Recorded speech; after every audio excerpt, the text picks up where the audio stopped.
Hello.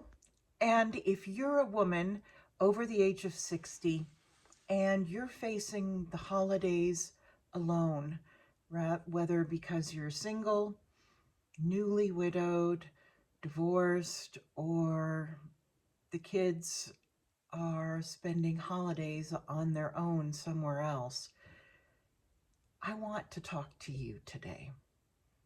And we're going to talk about comparisons and how comparison can steal our joy at the holiday, whether we're comparing ourselves to someone else or our circumstances to another family's or our present circumstances to our past. All of those are traps that can steal our joy. And today we're going to talk about them. And then we're going to talk about 3 very practical ways that you can live fully in the present this holiday season and live with joy. My name is Suzanne. I'm 63. I'm single, and I am learning how to start over in a new place, in a new life, and how to navigate that with intention and joy every day. And I hope you will join me. Take a moment right now and subscribe if this sounds like something that you need more of in your life. Okay? Now, let's get started. In my last video, I talked about how envy can steal our joy and how gratitude restores our joy. Today, I want to talk about how comparison can have the same corrosive effect as envy. I am guilty of this all the time. I scroll through social media, whether Instagram or Pinterest, and I see these beautiful settings, beautiful dining room sets, and I immediately think, oh, I wish I had that. I wish I had that tablecloth, or I wish I had that place setting, or I wish I had a family to go around that table. And you can start to say to yourself, oh, I wish my life were bigger than it is. My life is so small and so simple, and I'm here alone. What did I do wrong? And the truth of the matter is you haven't done anything wrong. Or if you have done something wrong, this is the time to begin living in such a way that you correct your mistakes. So, we tell ourselves a lot of lies. We say things like, everybody is happier than I am. And again, it's that social media lie. We look at people's lives in 10-second video clips or a perfectly curated photo shoot in a magazine, and we think, oh, they're living so well and I'm not. I assure you that once the cameras are turned off and put away and life comes back into the room, their lives are probably just as messy and human as yours because they're human. And nobody's life is perfect. And you shouldn't expect that of yourself. It's not fair to you. Take a deep breath and release the tension in your arms and say, this is my life now, and I can make something beautiful of it. It's also so easy to devalue our lives when we compare them to others. We think that our life is somehow worth less, and that's not true. Your worth is just as valuable as anyone else's because it's your life, and it's because God created you just as well as He created every other person. And you have a very special reason to be here right now even in your current circumstances, even if you are sad and lonely and starting over, you can find joy in the present moment, because the bottom line is you're still alive. That means that God still has something for you to do. So now let's talk about some practical ways that you can stop the comparison trap. And some of them are easier said than done. But number one, set boundaries with social media. I had to take the social media app off of my phone because I would get into bed at night, and instead of just picking up my Kindle and reading, I would start scrolling, and it's an endless rabbit hole, as you know.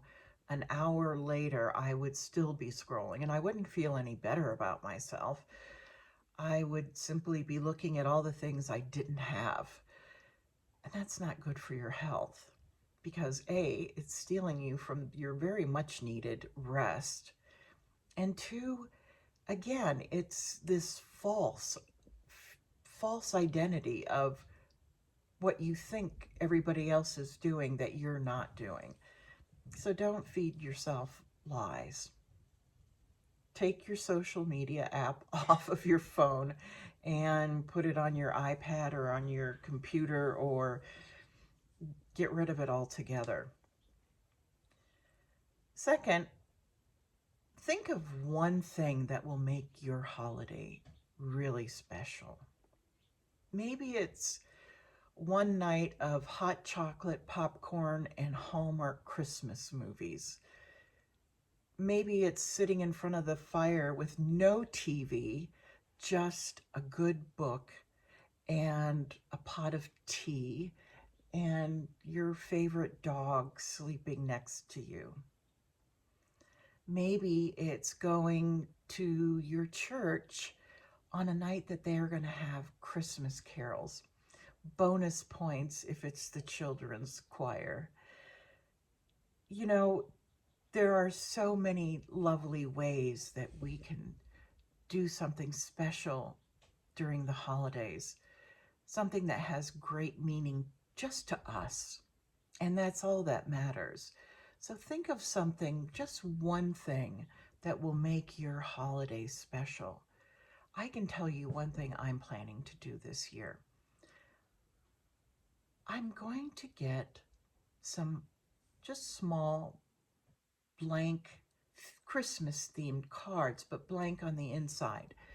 And I'm going to send handwritten notes to maybe just 4 or 5 people, but 4 or 5 people who I know really would appreciate a handwritten note, because they're also facing a holiday season that's different for them. And so I'm going to do that. And I think that might become a new tradition for me. A handwritten note is so rare these days and so beloved. And I'm sure some of you have, if you're younger, or if you're like me, it's maybe been a couple years since you sent a handwritten note. But make that your special thing this year. When you're tempted to compare yourself with somebody else, with a family that's getting together, instead of being envious for them, bless them. Really. Say, God, thank you that that family gets to be together this holiday, because I know maybe they weren't last year. And I know they've been working really hard, and the father or mother has been working overtime hours, and I'm so grateful that they get to be together. Say a prayer of thanksgiving. And then something else I'd recommend is finding a way to do something in your community. There's my sweet Fawny walking backward. In one of my earlier videos, I talked about how I lost Bear in September, and I miss him every day. And Fawny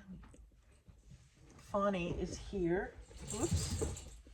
Fawny's here now. I adopted her. She's 2.5 years old. Completely different than Bear, but also beloved.